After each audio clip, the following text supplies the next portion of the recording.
Hello everybody, welcome back. I wanted to make a video before my free trial on Final Cut Pro runs out, so here we are. And today I'd like to discuss with you how I got into my shopping addiction and how I overcame it. And I'd like to break the video down into 4 parts. So the first one is going to be how I got into it, what I did to help me overcome it, what I'm doing now to help myself maintain my spending, and also what didn't help me or what I would just right away refute or not recommend to anyone who's trying to kind of overcome this period in their life. So I'm gonna start with what I did. I'm gonna start with how I developed my shopping addiction, and I believe that it's very important that I give you context as to how I developed it, as our circumstances in life are very different. I'm not saying I'm special or anything, but we might not come from the same background or from the same upbringing and so on and so on. So I really started to develop my shopping addiction in my 3rd year of university. And in that period of time, I wasn't working as I was studying because I couldn't maintain both a work life and a study life. I didn't even have a social life when I was in school. So my only time that I would be earning an income is during my summer break. So I'd be earning for about 2-3 months, and then my earnings from that time would have to stretch me 8 months, 2 semesters until the next summer break. So I'd get, for example, I think I was earning about like 3.5K for 2-3 months, so not a lot at all, and I would have to let that stretch for 8 months until the next summer break came. So I'm very limited on what I can spend on and also on the amount I can spend per item or something like that. And I really got into personal style and my shopping addiction when I really took a deep dive into YouTube and started to learn more about men's fashion and also building confidence and personality. I used to browse for hours teaching men's fashion, Alpha M, all those very generic, superficial YouTube channels where they teach you how to, build yourself up. And I have learned a lot from there, but perhaps that's for another video. But I also took a deeper dive into smaller YouTubes who focused really more on their personal style and how they style specific items, such as Stevie Sal, Sanjeev, Daniel Simmons, and there's this one guy, I really like him, Avery. I really like Avery. He doesn't post much anymore, but I watched his videos like so many times. I love that guy so much. Anyways, getting more into that community and that circle, I started to realize that I wanted to kind of reflect what I've been absorbing. So I'd go on the internet, Reddit, all these forums, and searching up, what brands are good and all this stuff. And that kind of just put me in this mindset and this mentality that I have to purchase a lot to kind of develop my personal style and so on and so on. And it came to the point where I've been spending so much excess amount of money on things I really can't afford and I don't need, and I should be saving that money on things that would be beneficial towards me in the future. Thinking about it, I've made a lot of horrible purchases and things that I've regretted. And how I've come to know that I have this shopping addiction is when I would really just feel a surge of regret when I purchase something. Even though I know I can return it, like a second after I purchase it, I just have this huge surge of disappointment that I brought myself. I would purposely hide purchases when I came home from my family. I'd feel very insecure when someone asks me if an item is new, what I'm wearing or something like that. It just felt very like I was kind of stepping on eggshells when it came to buying something new and showing it to people, because they would kind of ask me questions and it would make me reflect on my poor financial decisions. Anyways, that's my experience. In all, through the 2 summers, I'd say I earned about like 5,000-6,000, and about probably 4,000 of that went to clothes. So not good at all, when I could be saving it for so much more important things in life. So now that you have a background of my shopping addiction and how I developed it, I'm going to be telling you about things that I've done to help me overcome it. So straight up, I think the most important thing to do is eliminate all your triggers, as I would like to say, when it comes to shopping. So stop going to the mall, stop watching YouTube videos that promote shopping or excess spending, such as hauls, reviews, all that stuff. I stopped watching Daniel Simmons, Stevie Sal, Sanjeev, all those fashion YouTubers. I unsubscribed. I unfollowed every fashion related account on Instagram. I unsubscribed from all the emails and all that stuff. I really wanted to kind of declutter my mind and my overall being and disassociate myself from all these things that make me want to consume more.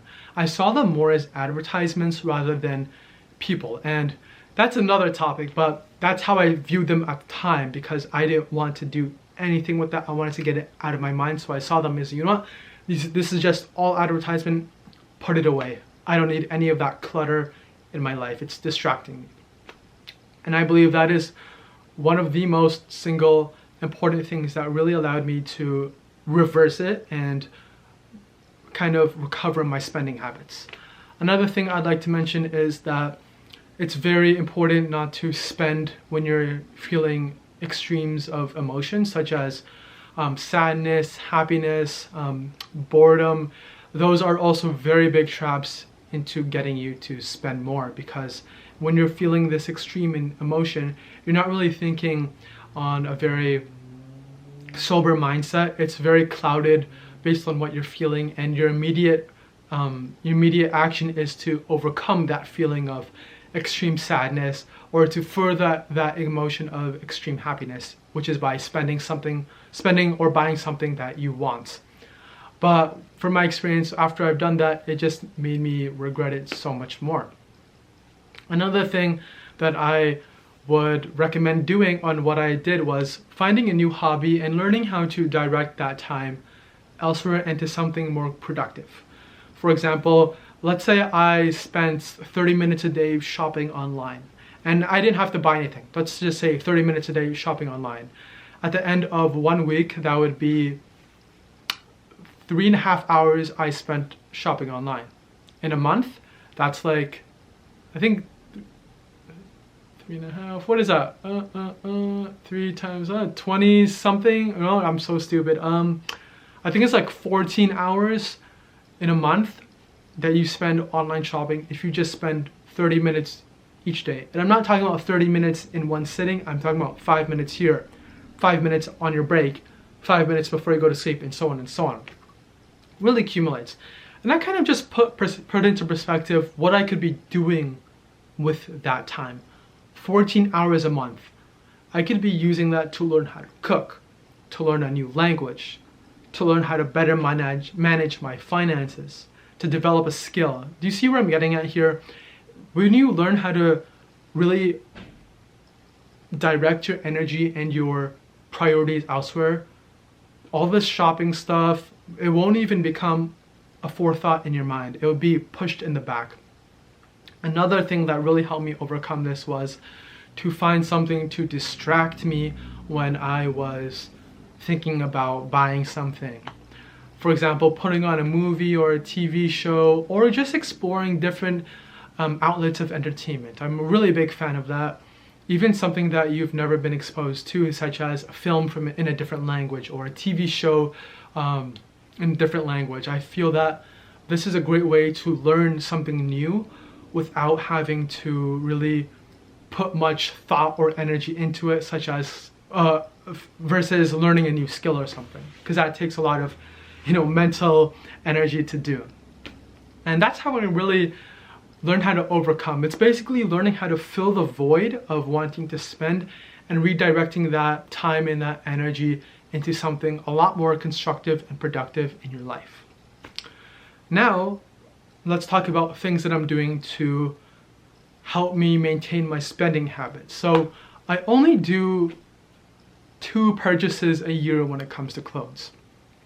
And they are on my birthday and on Christmas, or it could be your equivalent. And I think that these are very good habits to adopt, because I learned it when I was a child that I would only get gifts from my parents when it came to those two events, my birthday and Christmas. And that really allowed me to determine, what do I really want to get? If I were to get one thing, and it's, or two things in the year, and I can only get those two things, which items would I get? I hope you're understanding where I'm coming from. For example, my birthday is in April, and in my birthday, I'm planning to make a purchase, and I call this a planned purchase. So from Christmas before to my birthday, I don't spend on anything. Instead, when I want to find something I want to buy, I really look at what should I get for my birthday. And it gives me about 4 or 5 months to decide that. And during the meantime, I'm earning income and I'm not spending. So that allows me the freedom to spend on something a lot more larger when it comes to either of these dates, Christmas or my birthday. So for example, I'm planning to get several items from the brand Cole Buxton, but I've saved since December, and I'm happy to say that I haven't spent anything on clothes, and that I'm very looking forward to this splurge, as you might say, on my birthday.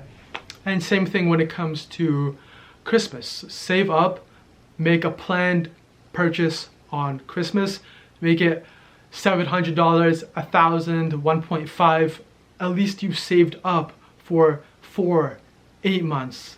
And that is really what really allowed me to kind of contain my spending. The idea of, if I save up now, I'll be able to spend on something I've really, really wanted, no matter like the price, of course within limits.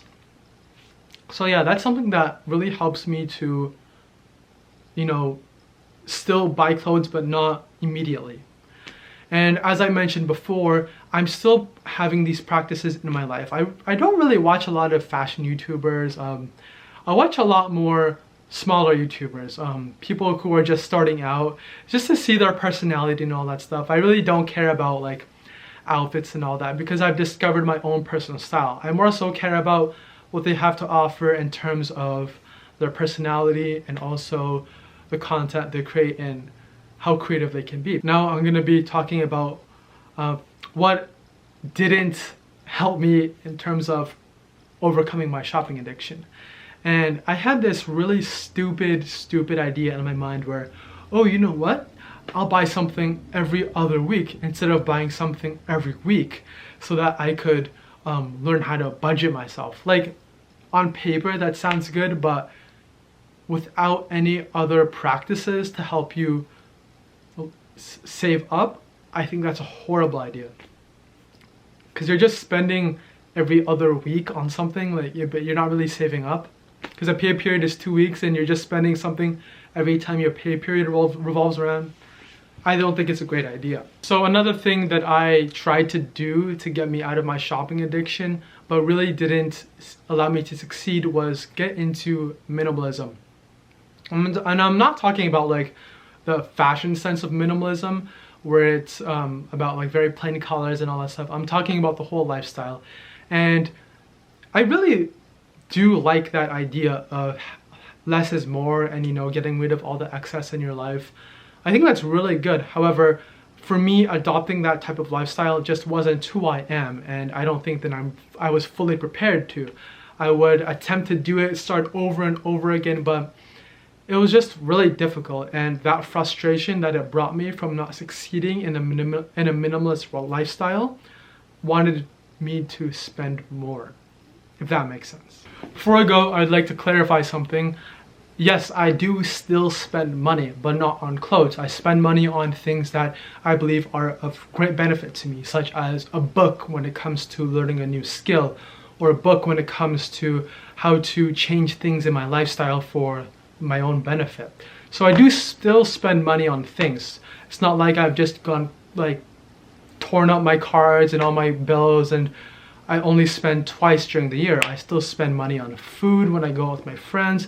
I still spend money on experiences. I still spend money on little sort of small gadgets that can enhance my life a little bit better and all that stuff. So I don't want you to think that, you know, I'm living this perfect life of not making any bad financial decisions. I still make some poor financial decisions, but what matters is that I've learned how to overcome an addiction and overcome bad financial decisions on a daily basis, and really know how to direct my spending on what I need and a necessity, and also things that complement my life and all that stuff. And when I'm learning something, of course I'm gonna spend maybe $50 to $100 on a couple of items related to that hobby, of course, because I want to get better and learn more about that.